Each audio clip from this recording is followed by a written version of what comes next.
Here we go. I'm taking us live. Hey, everybody. What's up? Good to see you. If you're wondering what's happening, well, YouTube is not streaming correctly today. We're working on it. If you guys are streaming, you're not streaming. That's funny. Somebody just texted me. So if you are seeing this and you're on Facebook and you know people who normally watch it on YouTube and you like have their cell phone number, just text them. You can actually text them the link to where you're watching it on Facebook. And even if they don't have Facebook, they can still watch it. I apologize. Our creative director is rolling off of our team, and I think maybe some of that broke some of this. So we'll get it sorted out. We're working on it. Known issues. Yep. We apologize. It did not help that I discovered that this morning at 6:15 while sitting and waiting for breakfast to start, and then the breakfast started. So I was like, I have to do the thing that I'm here to do. So, but there we go. And then he rolled in like 2 minutes before 8. So maybe I wasn't worried about that. Maybe 1 minute before 8. Yeah, so tight. Anyway, so I see that some of you are on here. I apologize to anyone who's trying to watch on YouTube. We also have had a thing in the past where our countdown video triggers copyright stuff. It shouldn't, because we aren't breaking copyright, but right. And we sometimes get flagged because we use Bible passages. Yep, they just don't like that. We didn't ask for permission from the author, Daniel. So that's true. I emailed him, but he hasn't gotten back to me. Did not get back to me. So I'm waiting for the angel Michael to come. Yeah, just like a permission letter for YouTube. Yeah. We'll see. All right. Well, hey, we are studying, speaking of the book of Daniel, and today is one of the most famous passages in the entire book. So hopefully you're pumped about that. If you've not been with us, you can actually go to YouTube and find still all of the previous episodes, which feels ironic that you would like, hey, you guys can't post anymore, but like all the other stuff that you've posted that we were upset about, which is why we took you down. That stuff's all there. So and I think we'll probably download this video. It's going to be like the olden days. Yeah. Download this video and then upload it. Can you ask Natalie to do that? Yeah, I might actually. Natalie, I know you don't work here anymore, but we saved all of your permissions. Yeah. Honestly, we probably have. I was chatting with her this morning. Were you? It was kind. I was checking in with her just a few days ago. She's doing great. Would like her kitchen back. Yeah, I'm sure. Yeah. So anyway, so we always start every day with a question of the day. So you can almost feel it. Like there's enough little whispers of it that I ask the question, what are you most looking forward to about fall? I think, we can almost feel it. I was going to say, I don't feel it. That's why I'm in a sundress today. I know. Well, and it's still hot. It's still going to be another. I was like, if you're going to act like July, we're not dressing like September. I went to, where was I? I was in Castle Rock on Monday, and we were having lunch, and I could like see some leaves falling, and I was like, oh, here we go. So, just a minute. That's just the vicious wind. That had nothing to do with the season. That's funny. Jason, how you doing this morning over there? I am good. All is well. Good. We are in the house. And everything's working.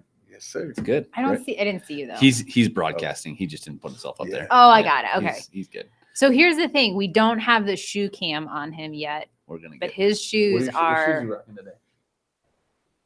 Oh, sick. Right? Oh, my gosh. That's what I'm saying. Can you get those on the camera? I think I can. Dude, those are so cool. Let's go. Special game for today. Kicks of the day. Kicks of the day. I love it. Those are awesome. Those are so sick. Oh, way to go. Way to go. Awesome. Well, this thing behind me that is not sized correctly because I was in a hurry, ehills.org/weekend. If you're looking for a next step around here, 3-2-1 launch starts tonight. And so if you've ever wanted to jump into a group and haven't felt like you were ready for all the commitment that sometimes comes with that, check out 3-2-1 launch. It's a great way for us to hopefully remove some barriers for you to try it over a shorter time period. And then there's some great opportunities at the end of something like this if you want to keep rolling with a group to be able to do that as well. Both short-term and long-term opportunities. Look at that. So, we got you. How's it looking? Everything okay for it so far? In 3-2-1? Yeah, looking great. Yep. That's fantastic. Yep. Cool. And we're going to dive in. But like I said, I asked the question, what are you most looking forward to about fall? It doesn't mean that it is fall. It just means that we're close. Like it is going to come.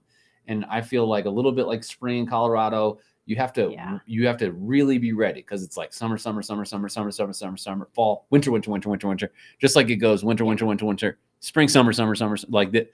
Fall and spring, you got to pounce because they're just not around. It's like driving through a small town. Like if you blink, you missed it. Yeah, that's exactly right. Yep. So what are you most looking forward to about fall? I think fall outfits are my favorite in the wardrobe Okay. collection. And I carry them into winter because it just feels like a waste if you Mhm. don't. But yeah.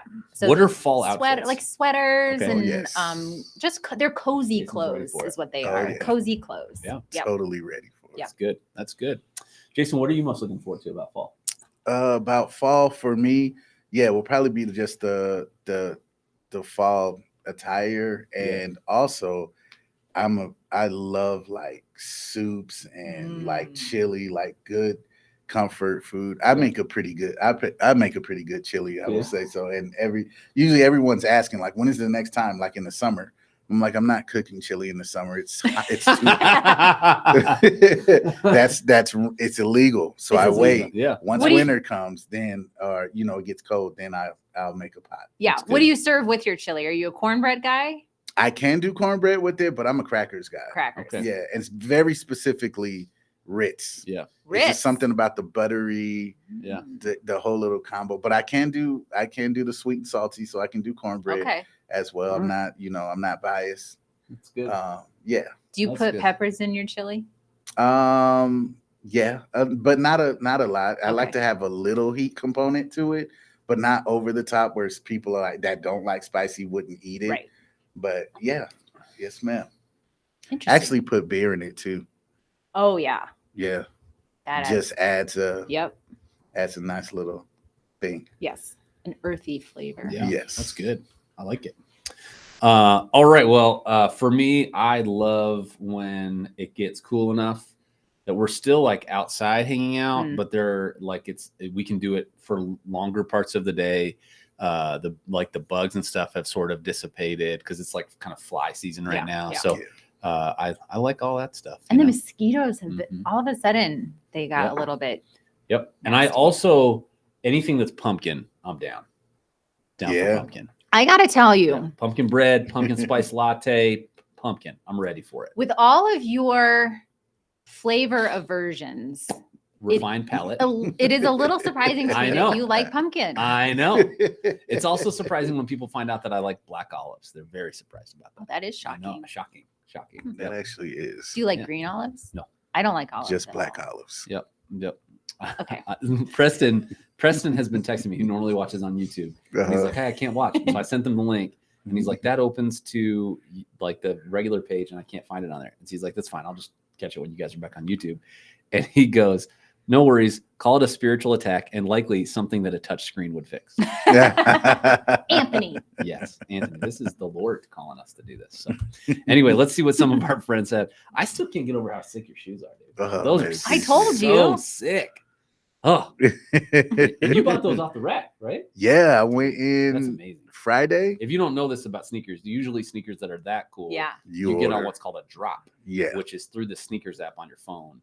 I know this because of my wife. I know That's- because of Anthony. Yeah, Anthony's got a killer shoe game. Yeah, He he's upped does. his game for sure. Yeah, it's and now good. we have a closet in the basement that is designated for the Yes. shoes he's going to Yes. resell. Oh wow, Like, Really? thing now, yeah. Yeah, it's Oh like a yeah, side he's hustle. it's not a game. Yeah, it's a game for sure. So weird. It's good. Wow. And our kids do it for him too. Like he's like, Yes. they're dropping at 8. It's like a raffle, but it's a total marketing thing because you're still paying for them. So, like, what if in this raffle you paid all of it to get a limited supply? But Right. then often they're worth more than you paid for them, so then you flip them. So that's what Anthony. And if they're not worth what you want them to be worth yet, then you hold on to them in the closet. shout out to V because he does the same thing. Yes. So, what's up, Becky? Good morning. I'm pretty sure God gave us blanket permission to use any content from the Bible. Yeah. Adding content? No. Using it? I hope so. Otherwise, I'm in trouble. Can one of you text me the link that doesn't require a Facebook account? The Wilsons. Oh yeah. I've been texting with. You just copied the link at the top and it doesn't work. That's all I did. I Huh. mean, I'll try it again and see if he likes it. Let me see if that gets there. We'll see. See if Preston shows up. But yeah, he doesn't have. Even if he gets on, we won't know because Yeah. he doesn't have a Facebook account, so he can't comment. So stupid technology. Jeff, Guten Morgen. That means good morning, I think. In German. See that? Yep, it's good. Ron, what's up? Good morning. Headed to Austin for my brother-in-law's surprise birthday, Cozumel in November, and a driving experience in a couple weeks. Driving a Ferrari and McLaren with a couple special guys. Wow. That Ron is wins. fun. That sounds Yep. so fun. Can I tell you a secret? Are you one of those special guys? No. Not Nice. fun. That is fun. It's gonna be so fun. Where are you going? Where did he say? It's over near Golden, I think, is what he Okay. said. So it's something. He was like, That's awesome. he was like, hey, do you want to go? And I was like, yes. And he's like, I'll get you the dates. And I was like, I don't care when it is. I will break whatever it takes to do this. I have a feeling Alyssa might care. Yeah, we'll talk about it. It's Okay. fine. Yeah. It's great. It's great. Marianne, I'm having trouble letting summer go, but looking forward to football and sweaters. I forgot about football. That is such a Yeah. great call out, Mary. That's great. I was thinking like college game day. Yeah. That is one of my favorite Saturday morning traditions. Is it really? Yes. College game day? Interesting. Yeah. Yes. And we haven't been able to do it in years because Kat had soccer. And so we were never home on Saturday yeah. mornings. But But now you're back. it's a new year. It's good. New year, new me. It's good. Now we just don't get the right channel. So Well, sorry there about is that. that. It's fine. Stream Just on it. what, ESPN? Yeah. You guys don't get ESPN anyway? I No. bet we can find a way to get you ESPN. Jeff, I read something yesterday that equated the turning of the leaves gold to remind us of the city of gold. Interesting. All right. Never thought about, never made that connection. Becky, so my favorite thing about fall is right now. The first half of September is the best. Cooler mornings, still summer in the afternoon, nice in the early evening, cool at night, and the blue sky in September. Mhm. I call them bluebird days. I think that's a great deal. I'm a big fan. I think that's a great call. That is. Christina, good morning, my friends. Oh, there's so much I'm looking forward to, starting with cooler weather. The heat is killing me. Desperate for hoodie weather, curling up with the blanket, beautiful fall colors. It's my favorite season. I think got some folks that are with you on that. Jeff agrees on football for sure. For Amanda, I sure. love when the leaves start to change, but it's still warm for the short time that it's about 60 to 75 degrees every day. Yeah, that is, it's awesome, and it's short, right? Like this. Yep. Ron, I think I make the best pumpkin pie. I'll bring one in Mhm. November. I'm on board. Sounds great. Wait, do you use like Lubies from the can or do you get like an actual pumpkin that you scoop? Ooh, That's a good question. That is a good very question. good. Let us know. Fall freak here. I've never had a pumpkin spice latte ever. Never. Ever. Is that like, I feel like at some point you decided to avoid it. Yeah, that's right? how it feels. Like that's, Like you just boycotted. yeah, that. you haven't not had a pumpkin spice latte because you didn't have the opportunity. You've had the opportunity and said no. She took a stand and was like, Yeah. Like I'm not drinking. I'm going that. this far. I'll do an apple spice, but I'm not Yeah, doing yeah. a pumpkin. Not doing pumpkin spice. All right. Well, I'll drink it for you. The pumpkin pie lattes at Legends are pretty good. Yeah. Here's the thing. I actually only usually drink a flavored drink like that about one time in the fall. Yeah. Not because I don't like it. I just generally drink black coffee. So Yeah. I don't, it's cheaper. It feels like I can get caffeine to my body faster. You're not my favorite, but like you, I think I have about one. Yeah. One a Like year. around Christmas, I have a peppermint mocha, just like you just kind of remind yourself like, oh, little beverage Yeah. calibration. I will say peppermint white mocha with coconut milk, Yeah. no whipped cream is my favorite treat. And since I don't go out for drinks ever, Sure. if I go out, that's what I get. All right. It's good. Did you see this from Becky? Yeah. I'm voting that anyone who has a sneaker resale closet should spring for ESPN. Challenge. Anthony, if you're watching, Well, that feels like a call. Shots Very- fired. very direct. she is cyber sniping Who do you you as we speak. who do you think she's talking about? I don't know. Is this Anthony, or is this Saturday Yeah. Night So- Anthony? Oh, that's a good Because I think question. Saturday That's a Night good That's a Anthony is great Thug question. Life. Yeah. You might want to pause on Saturday Night Anthony. I think he'll fire back. So yesterday, Jason and I are having a conversation because the creative team is reading a book right now. And in it, he's like talking about one of the characters from the book who is a 57-year-old female high-tech CEO. And she like did something in the portion of the book that we were talking about. And Jason just goes, man, she's gangster. And I was like, She, yeah, like that's Yeah. probably the first time that character has been described that way, but Oh, I yeah. agree. oh yeah, You're not wrong. Yeah, so it's good. Becky, Starbucks practically tries to dump it down my throat starting in August. I think I've boycotted them because there's so much opportunity. Hey, That's fine. it's fine. You do They're you. not for Yeah. everyone. Love most things pumpkin, but can't handle it in drink form. Love those peppermint mogo. All right. Yeah. Ron, I use the can, but everything else is labor of cooking and blending all together before baking. My mom had my uncle, like she put him in charge one time of the pumpkin pie, and he dumped the mix into the pie crust and put it in the oven. That was it. That was it. He didn't add the evaporated milk. He didn't add any of the flavoring. So that was his last time. Terrible. Yes, he lost his privilege. Yeah. Ooh, that's so bad. Mhm. That's awful. What does it feel like to pull something out of the oven and be like, well, I failed? Like, Well, and it was Christmas Day. It was like Oh yeah, it's kind of a big thing. yeah. that's terrible. That's like burning the turkey. Yeah, Right. on exactly. Thanksgiving. It's like telling your kids that Santa's not real, You Yeah. do that. Any other thoughts about Only fall? terrible human beings. No. Any No, other thoughts? I will say though, when I got dressed this morning, because Catherine, our youngest, has a track meet this afternoon. Uh-huh. And last week I did not dress appropriately for the weather. I dressed for work because that's Yeah, where she was I am. dressed appropriately, just not. Yeah, just not for weather. a Yeah. track meet in Sure. a billion degrees Yeah. where you sit there for hours and then you watch your kid scream past you once and then throw a shot put twice and then that's it. You're done. It was moments that I sat there for Nice. and just was sweating and sweating and sweating. So today I wore a dress. Yeah, yesterday, and it was really hot. If you don't live in Colorado, yesterday afternoon was toasty. And I picked up Greer from school, and then I drove him to piano, and I just like sit outside while he's in for piano. And I mean, I'm in the car. It has air conditioning, but I like got out of the car, and I was like, I'm covered in sweat. This is terrible. It's gross. It's dumb. This week is dumb. It's That's all. dumb. Jeff says, AKA doorstop, Lisa. I don't know what that means. So if you want to clarify that, feel free. I don't think he's calling you a doorstop. I don't think so. Maybe. I'll affirm that you're not a It doorstop. feels right. Becky, I heard there's a heat advisory starting at 10 a.m. today. Smart choice, Lisa. Oh, think we're 95 today. Is the No, high? just stop it over well, there. I think it was Sacramento yesterday. So that's some record. They Yeah. were like 115.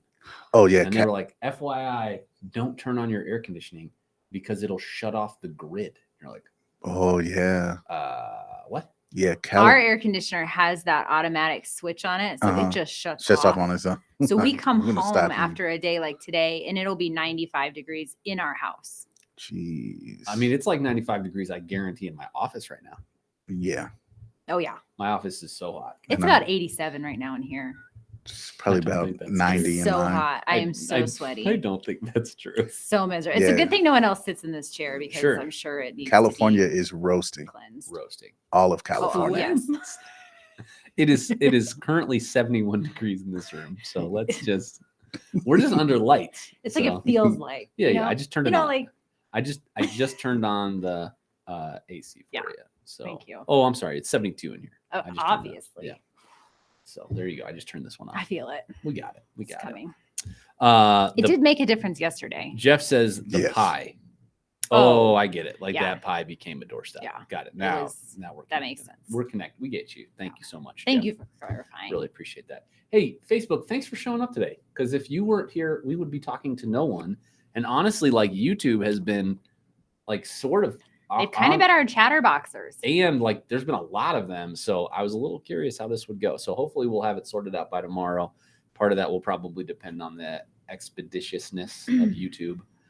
Yeah. But The great thing is that this is a passage, like you mentioned, that a lot of people might be familiar with. right. So yeah, it could lend itself to a great conversation. Yeah, it's But great. only you can make that choice. Only you can help with this conversation.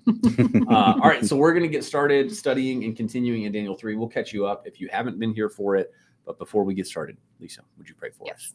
Yes. God, thank you for this morning and thank you for the technology, even though it's not working great today. We just thank you that all these years later, we're still able to meet and still able to study your word and still able to spend time with one another and with you. Pray that you would remind us that this is not just a moment that we have today, but it's the beginning of a day with you. We love you and we pray in your name. Amen. Amen. All right. So if somebody is just joining us, they've stumbled upon this on Facebook. And they're like, Welcome. what is happening? What am I watching? Where are we in right now? Catch them up. So we're in the book of Daniel, which is in the Old Testament of our Bibles. Daniel is a prophet, and he's also one of the prophets that speaks apocalyptic. He's really one of the only prophets that speaks apocalyptic texts, which is end times kind of stuff. We're not there yet, though. And so what's happened is the nation of Israel has been divided. It has been conquered, and it is in now exile in Babylon. King Nebuchadnezzar is the one who's in charge of everything in Babylon. He's a little bit of a crazy guy. And we see kind of this back and forth where he's like, oh, I'm kind of on board with that God. And then this time he's not. He's back to, he's a god, and there's a whole bunch of other gods that he's worshiping. The cool thing about Nebuchadnezzar is usually he doesn't really care who you worship. But yesterday he erected this golden statue, and he was like, what I want you to do is you can worship other things, but when you hear the music blare, you need to get down on your face and you need to worship this 90-foot golden statue that you're going to be able to see from everywhere, not everywhere, but from like regions far away in his kingdom. And what we're going to find today is there's some people that have a vendetta against some of the Israelite boys that are there. And there are some kids who decided they weren't going to bow down to this statue. Yep. So that's kind of the moment that we come up to. Again, Nebuchadnezzar has had these like moments, these flashes of like, hey, I could have like thoughts that correspond to reality. And then there are other moments that changes. So we're going to see a little bit of both of that today. So I'll read our passage. Lisa will do some bolding as you have questions, comments, observations, etc. Drop them in the chat. We'd love to include you in the conversation. We had a late good morning from Jan. Good morning, Jan. She looks forward to cooler temps, changing colors in football. Becky says 95 today, 57 on Saturday. So, which it's one of our local high schools' homecoming on Saturday, and so they are scrambling trying to figure out what to do. Pictures in the rain when it's 57 degrees. Yeah. Well, and I know that like. I feel like girls are still for dances not wearing a ton of clothes. No. So when it gets cold, that feels like maybe just put on a sweater or they don't more clothes. Just try that out. They don't do either of those things. Let's just see what happens. So they're just cold and not dressed. All right. I like Jason's chuckles. Therefore, at that time, certain Chaldeans came forward and maliciously accused the Jews. They declared to King Nebuchadnezzar, O king, live forever. You, O king, have made a decree that every man who hears the sound of the horn, pipe, lyre, trigon, harp, bagpipe, and every kind of music shall fall down and worship the golden image. And whoever does not fall down and worship shall be cast into a burning fiery furnace. There are certain Jews whom you have appointed over the affairs of the province of Babylon, Shadrach, Meshach, and Abednego. He's like, I know who you're talking about. We got it. These men, O king, pay no attention to you. They do not serve your gods or worship the golden image that you have set up.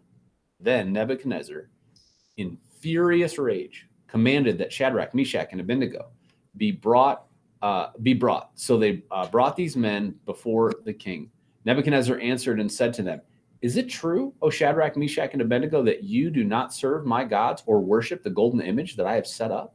Now, if you are ready, when you hear the sound of the horn, pipe, lyre, trigon, harp, bagpipe, and every kind of music, to fall down and worship the image that I have made, well and good. But if you do not worship, you shall immediately be cast into a burning fiery furnace. And who is the God who will deliver you out of my hands? Shadrach, Meshach, and Abednego answered and said to the king, O Nebuchadnezzar, we have no need to answer you in this matter. If this be so, our God, whom we serve, is able to deliver us from the burning fiery furnace, and he will deliver us out of your hand, O king. But if not, be it known to you, O king, that we will not serve your gods or worship the golden image that you have set up. Jason, we want to talk about gangster, dude. This is thug life. Thug life right here. Crazy, right? So obviously, we got another comment. Heather Lynn. What's up, Heather? Looking forward to Broncos football. Hopefully it'll be a good year. So like we talked about, there's this golden image. Everybody worship it. Every time you hear something, but Nebuchadnezzar or Daniel and his friends are not worshiping. If you're wondering why are there two different names, they gave them a different set of names. So like it's like different languages, essentially different cultures. And so there's a group of people who have a vested interest in dealing with Daniel and his friends. So how does this pop off here? Yeah, so they when Daniel's writing this section, he writes certain Chaldeans, and so he's talking about it are these wise men that we talked about at the very beginning, these magicians and astrologers. Yeah, astrologers, right? The wise guys. Yeah. The people that would kind of, they weren't necessarily the people that Nebuchadnezzar would go to for advice unless he needed their magical powers for things. Yeah, sure. Like sure. this. Jazz hands. Yeah. Anybody have any jazz hands? I need some of those. Spirit fingers. Yeah. Spirit fingers. Right. And so, and the interesting thing about these guys is Nebuchadnezzar had actually sentenced them to death because they refused and actually were unable to tell Nebuchadnezzar what his dream was and then interpret it for him. And so he had said, you know what? You guys are useless to me. You're all going to die. I'm going to rip you limb from limb. And then Daniel steps on the stage. That's the first time we see him kind of show up with Nebuchadnezzar. And he's like, actually, I can not only interpret your dream, but I can also tell you what it means because my God, the God of all gods, has been able to show me these things. So these Chaldeans have a little bit of vested interest here because they are super furious that Nebuchadnezzar not only listened to and that Daniel was able to do what they weren't able to do, but he has put Daniel in charge of the entire country, the nation. And then he has also put Shadrach, Meshach, and Abednego in charge of other things in the government. And so that doesn't sit well with these Babylonian magic folk. Correct. Yeah. Very upset. Yeah. So you can see here, it says they went to Nebuchadnezzar and maliciously accused the Jews. And so you're going to actually see them do something very similar in a couple chapters with Daniel as well. The very, very curious thing about chapter 3 is Daniel is not mentioned in this chapter at all. Right. And why that's interesting is because this book is called Daniel. And so the question is, where is Daniel? Some people think maybe he was in a different place, like different region at the time. And so he just wasn't part of what was going on here. Another thought is that he was above these magic folk. And so he actually didn't have to do, he had hit a certain level where he didn't have to do what everyone else had to do. So there's two thoughts that I ran across. But that's great. Anyway, maliciously accused the Jews. We see this happen all the time. There is an anti-Semitic feeling that's not new to the 20th and 21st centuries. It has been ongoing for a long time. So that's also part of it here as well. Yeah. So all that kind of rolls into a group of people that I think it's funny. Becky says it's like certain Chaldeans forgot that Daniel saved their biscuits from the fire, right? Yeah. And I do think that there is a nuance in the fact that Daniel isn't with his guys through this part of the story. So do they feel some level of like, it's okay for us to get these guys killed because it's not Daniel, but we would normally be scared if Daniel was in the mix? Like there's a few different theories about that. But I think that obviously they feel bold enough to say, here's our moment. Here's our shot. Yeah. Like I know that they helped us, but that was yesterday. Yep. You know, and you're going to see a lot of times there's a line in leadership that you teach what you know, but you replicate who you are. And so I think Nebuchadnezzar as the king of Babylon, my guess is that he said lots of stuff. But what we consistently see from people who want favor from Nebuchadnezzar is they repeat and replicate the same character flaws that he has. And so here we see that same thing. Short-term memory, desire for loyalty over everything, a zero-sum game, getting other people killed. It's not a great look. Yep. Not a great look. Ron says Daniel's trust that God will deliver them, not sure he meant from death by fire, but deliver them, period. Unwavering trust and love for God. And I think that sometimes when we read these stories, we associate all of it with Daniel. So I think it's important to look in this passage and go, actually, like Daniel's boys were down. They were like, all right, we're with this too. Right. And we've joked about this in the past where when we go back to like the food restrictions, doesn't seem like they got a vote. Like, Daniel was like, hey, we all need this. And his guys are like, seriously, dude? Yeah. Like we couldn't have had we don't see a conversation. And so here it's good to see these guys be like, No, we're in too. Like we're gonna. Well, and they're- it goes back to what you just said about leadership, right? Right. So we see Nebuchadnezzar lead in one way, and we see his people follow him down a dangerous road. Right. We see Daniel lead in a different way, and we see his guys follow him and replicate what he has shown them. For sure. Christina loved the unwavering faith from Daniel and the boys, not afraid to stand up to this super powerful, scary dictator. Yeah, and we're going to get into really what they were saying, right? But this is they're not risking that somebody's not going to be their friend anymore, which is pretty much the scale that it feels like. Or maybe you've at some point felt like your job is in jeopardy if you're going to live out your faith in a consistent way. For them, it's like, when we go, oh man, I'm really going through the fire right now. We're using that as a metaphor. Mhm. They It are was not literal. using it as a metaphor. This is real. So, Jeff, Neb was a bit narcissistic. No? Yeah. Mhm. Yeah. Correct. Have you read the book When Narcissism Comes to Church? No, but Ooh. I've read parts of it. I'm reading it right now. Yeah. It's really good. Yeah. It's really good. Becky, what really stands out to me is their response. We have no need to answer you in this matter. What an incredible show of faith in God. Like a biblical talk to the God because we ain't listening. Like I said, talk to the hand. I get it. That was clever. It's good. It's Yeah. right, but it's right, right? Hold up a cross. That wouldn't be weird at all. Well, and like you said, the failure to conform in this time is not just a loss of a relationship; it is loss of life. Yep. So the stakes are high. And here's the thing: we know that Nebuchadnezzar does not want them to do this. Nebuchadnezzar is furious. And, if you go back, remember Joseph's story, Mhm. there's a situation that's kind of like this. And you're like, oh man, I don't want Joseph to, like, he's very helpful to me. I don't want him to go away. And similarly here, you have Shadrach, Meshach, and Abednego. And I think Nebuchadnezzar's like, oh, I'm so angry right now. And we don't get to, when you read narrative, you don't know. Like this is such an interesting part. You end up, this is a real story. This is not a fable. Like this actually happened. And so there's these Jews that he's appointed. They're over Babylon helping Daniel. They don't listen to you. They're not worshiping this guy. When it says Nebuchadnezzar in furious rage, what was he mad about? I mean, you guys have heard me say this before. Anger is always a secondary emotion. So, he's disappointed in the circumstances. He's maybe disappointed in them that they're not doing it. He's probably feeling a little overwhelmed at the prospect of these people that came from a foreign land and by all accounts were crushing it Mhm. at exactly what he'd asked them to do. And now that's at stake.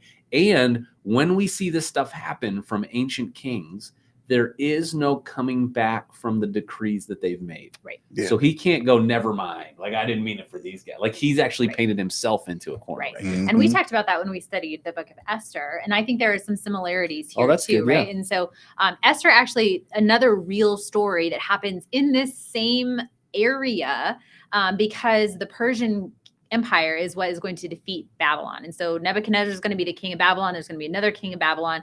Then they're going to have, is it Cyrus first, right? Mhm. Cyrus, king of Persia, he's the one who's going to defeat Babylon and overtake all of their regions. And then Darius is the one that comes after him. But I don't remember who it was. Esther with Cyrus. Yeah.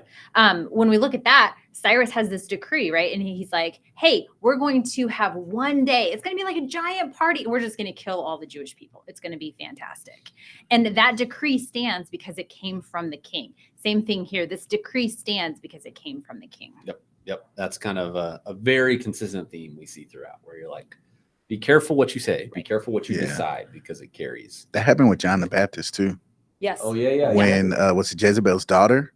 Yeah. And when he got drunk, and he was like, "I'll give you whatever you want," and so she's like, "I want John the Baptist's head on a platter," and he was stuck because he liked John, and he did not want to do it, but he could not take back what he told her, and they went and beheaded him. Moral of the story, don't get drunk or you'll cut people's heads off. Yeah. And don't have your stepdaughter come in and dance weird for you. That's also Yeah, so Feels like there's a lot of life choices. Lot of that things. You could get unwound in his Yeah. story. Yeah. So. Okay. One of the things I want to point out though is in verse 9, when the Chaldeans come to him, to the king, they say, "O king, live forever. You, O king." Like there's this huge They're putting it on. fanfare, Yeah, right? yeah. Like they are definitely massaging his ego and reminding him, like, we think you're amazing, we think you're the best. When you compare that to the way that Shadrach, Meshach, and Abednego show up in front of the king, if you jump down, so here Nebuchadnezzar is furious. He looked at his emotions wheel and he's like, yeah, rage is where I'm at. Sure. Um, His emotions wheel. but you get down Get to the math. Get the emotions math. Right? I'm feeling angry. What does that mean? Mhm. But then we see here in 14, right? Is it true? Oh, Shadrach, Meshach. He's almost like pleading with them, like, please tell me this is not Yeah, true. just- Like maybe you just were late and they didn't stay around long enough to see you drop to your knees, right? And here's the thing: if they would have lied, I think he would have been like, "Cool, all right." Well, and he's like, he Yeah. even gives them a chance, like, Yeah. hey, we're gonna play the music. Let's just do it right now. We're gonna do the thing. You guys are and cool. you guys have. I've given you a second chance. Yeah, To the dance. Yeah. Like decree schmacree. Like we'll Yeah. we'll give you a little. I think that what you just said probably is a result of your speech impediment. Right. So we'll just right, try right, it out. Right. We'll Like play maybe the you music. didn't know. Maybe you didn't hear Yeah, it. we'll play the music. It'll be real close. You'll be able to hear it. Yeah. And just worship. And then, like if you do it, fantastic. Well and good. We're gonna laugh about this. This one is day. hilarious, right? Let's have dinner. Somebody get the wine. Oh, But man. in chapters or in verse 16, But if you do not, when they talk to him, and remember, this is the king, this is a god in this time period. They don't say, "Oh king." They don't say, "Oh wise Nebuchadnezzar, king of all kings, lord of all lords," all the things. They just say, "Oh Nebuchadnezzar." You silly rabbit. Right? Like, we have no need to defend ourselves and our decisions to you. right. You have no idea what you're talking about. I mean, the boldness in that, they're not, I mean, they might have been scared, but they weren't going to show Well, up scared in and this moment. remember that for them, they have all this like faith tradition and legacy and heritage and all that stuff.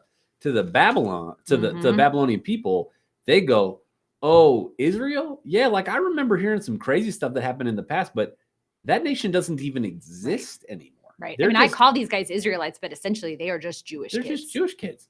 Yeah. And so but this is the trigger you see happen a lot. You see this happen. Like you can track this through a whole bunch of different characters in the Old Testament.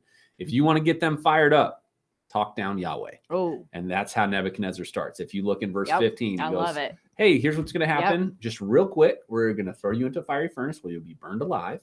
And he says, "And who is the God who will Yes. deliver you out of my Oh, hand?" yeah.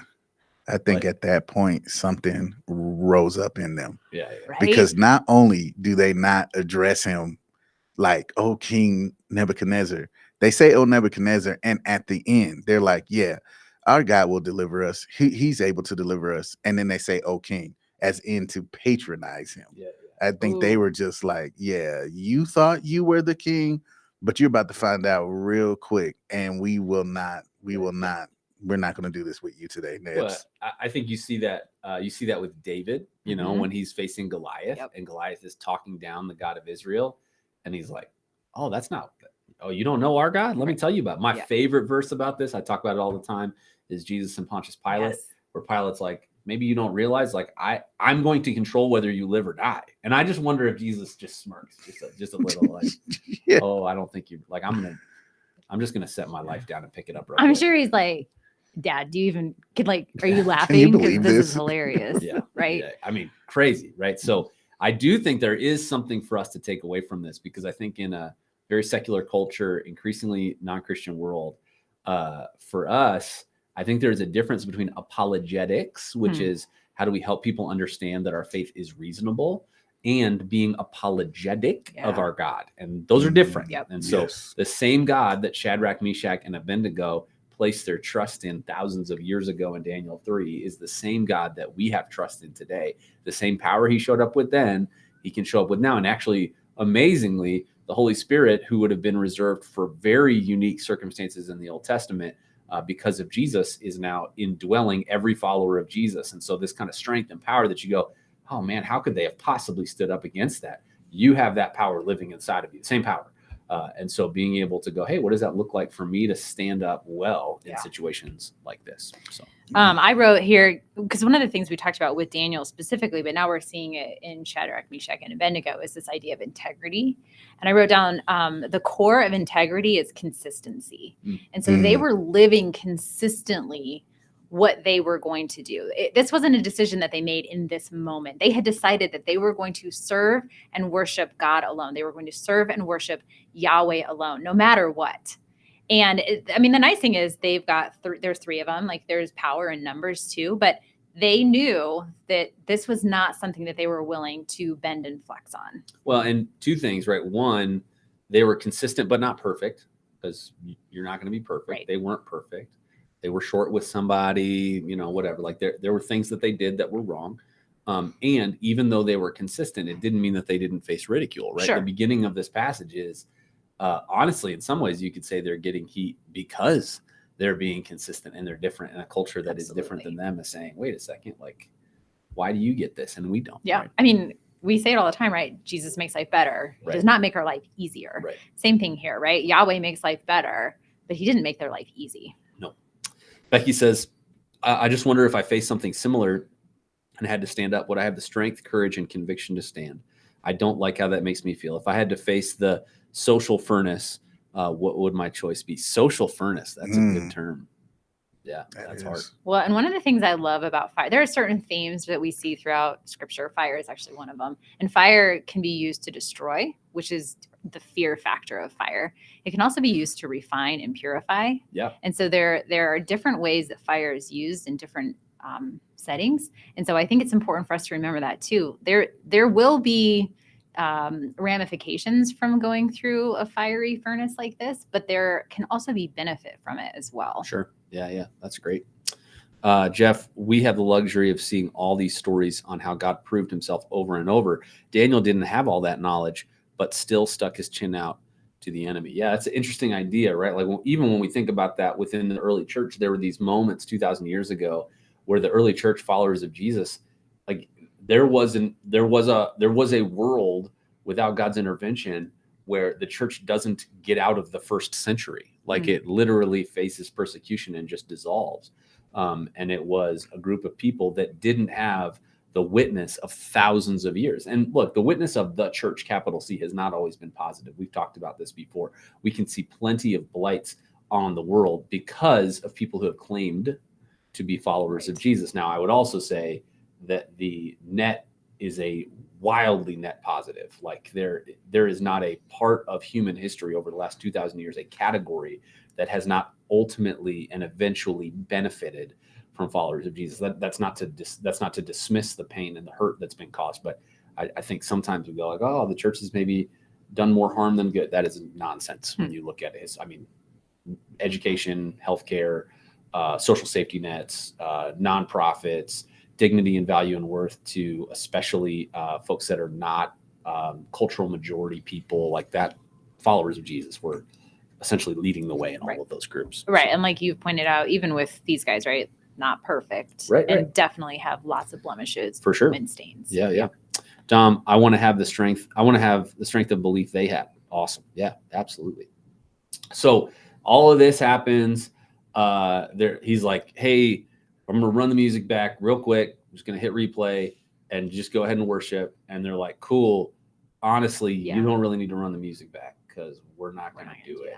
But good news, our God, not a God, our God, whom we serve, like, because we don't serve yours, is able to deliver us. Like, for sure. We have no concerns.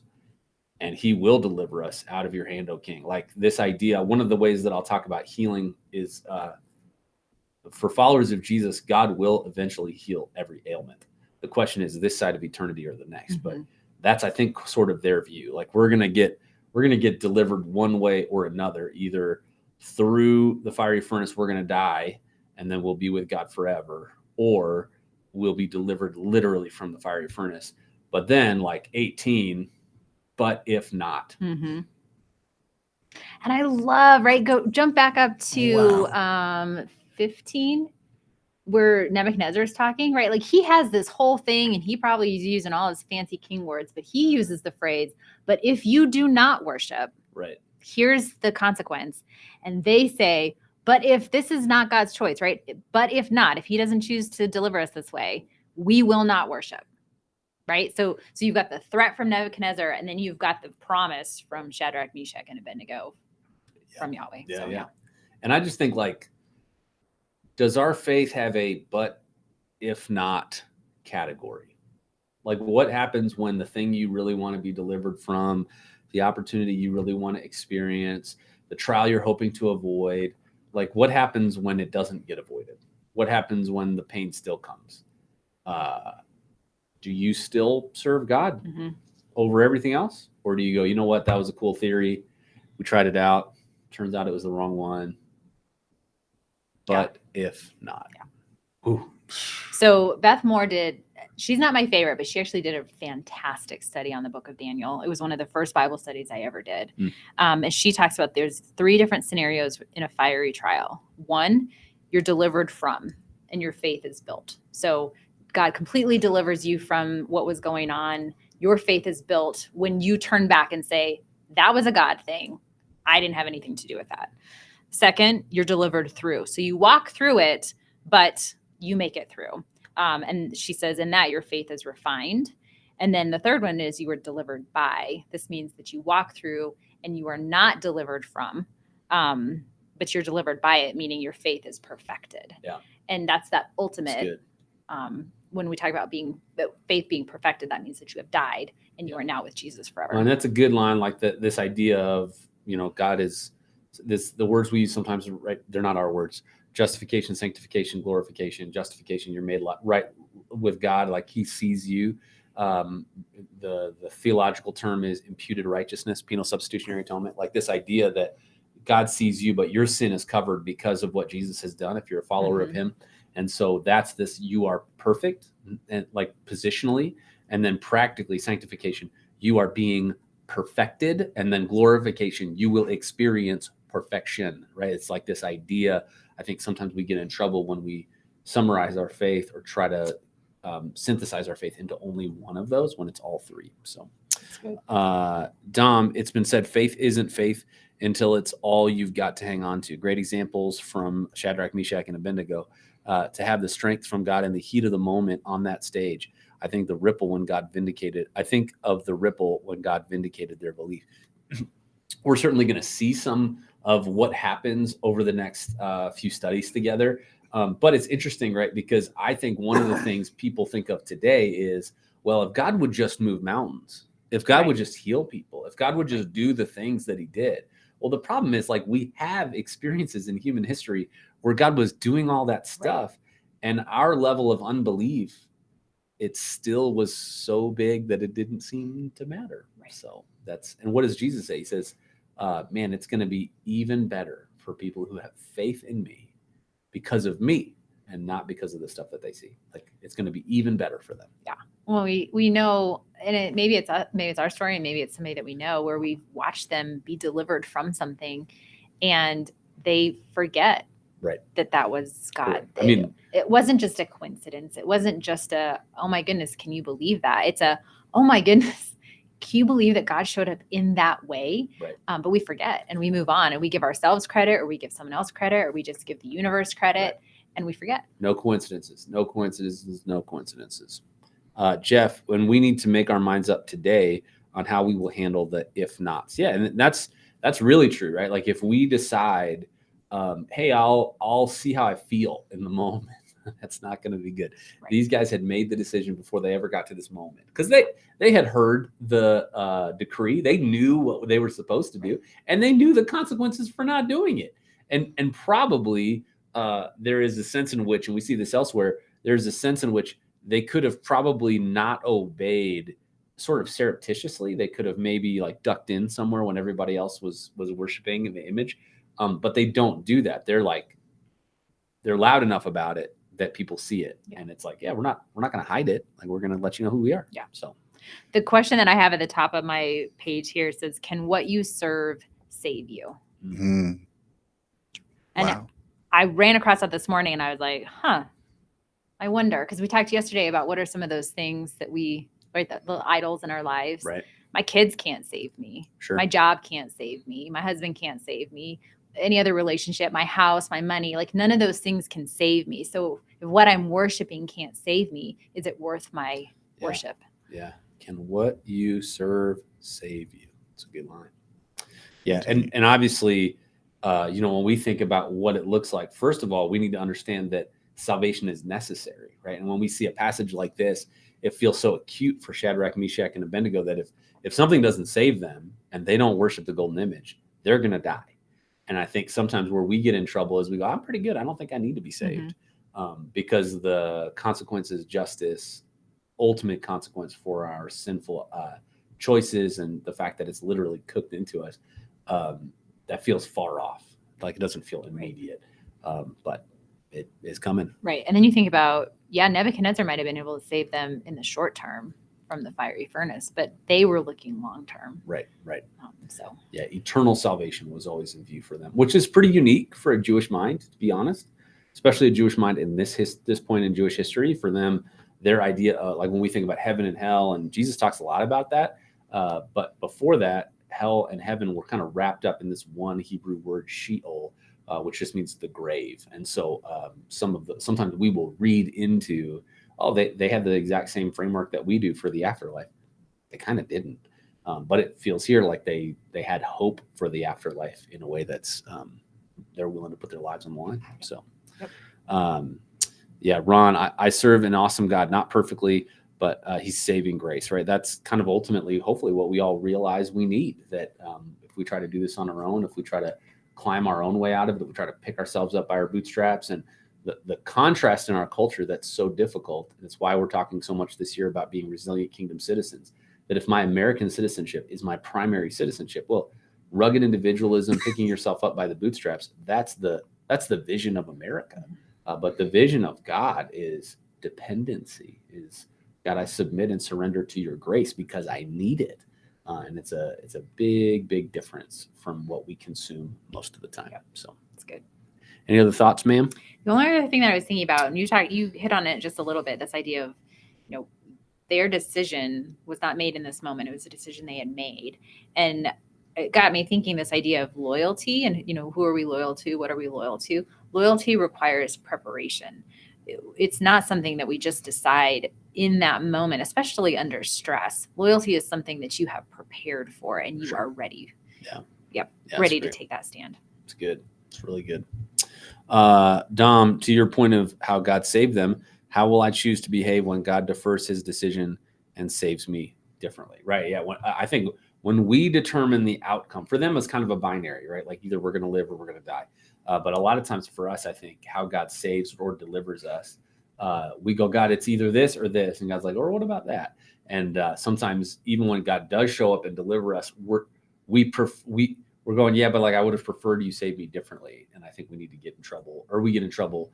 We need to make sure we adjust our expectations to him, not ask him to do the other thing. So anyway, well, hey, if you have application or prayer requests, feel free to drop it in the chat. We're going to pray here in just a minute. We got one more day this week that we'll be studying Daniel together, and we'll get a chance to see, obviously, this story continue to unfold. Hopefully it's been helpful for you. And like I always talk about when we come to familiar passages, hopefully you feel like, oh man, this passage that I felt like I'd kind of pigeonholed, now in context, I understand differently.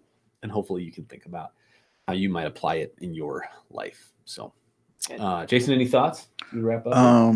Yeah, just real quick. My summary of it is one, the wise guys, they were lame. They knew that they were not going to bow. They knew that.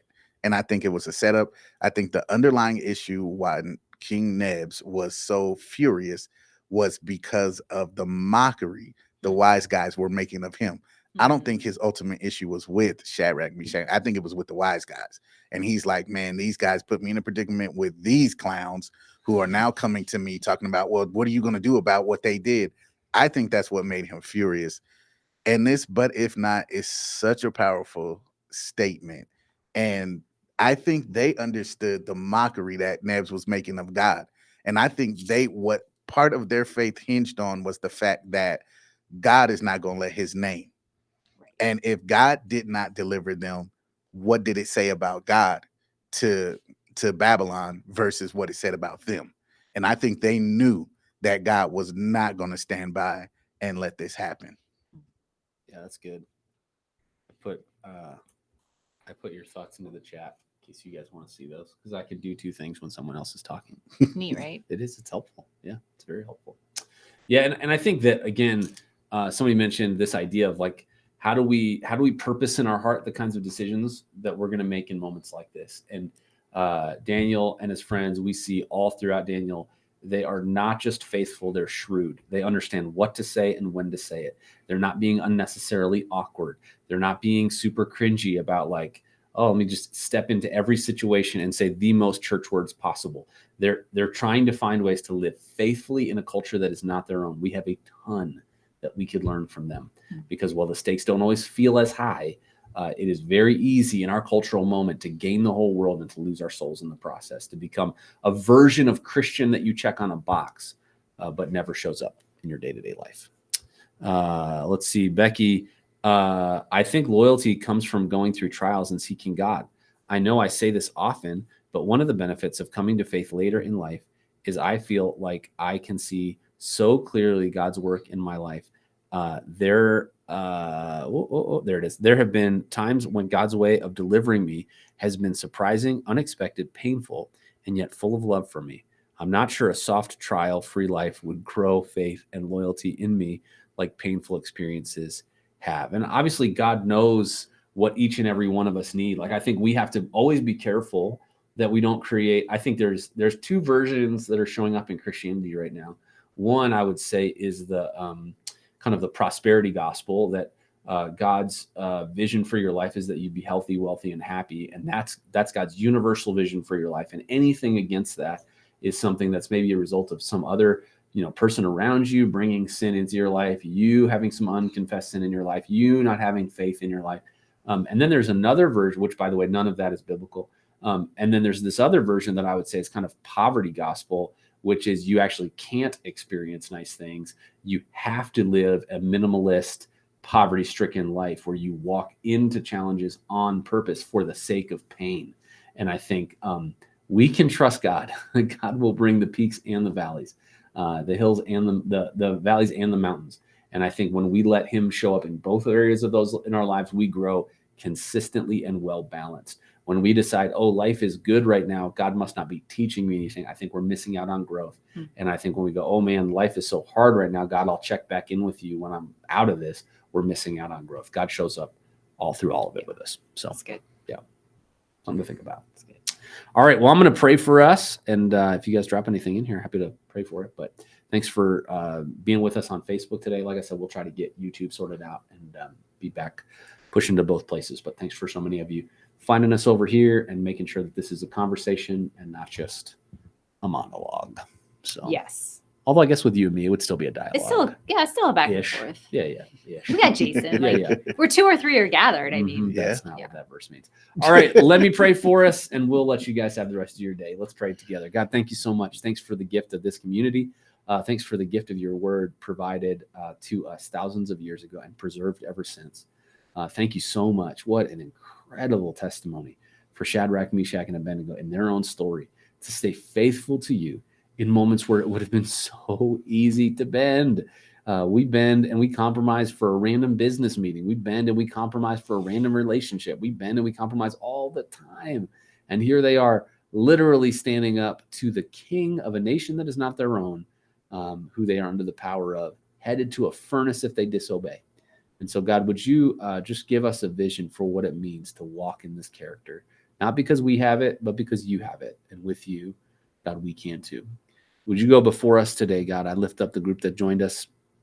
Would you help them continue to experience time with you today, that this would not just be it, that we would stay abiding and connected to you in all that we say and do.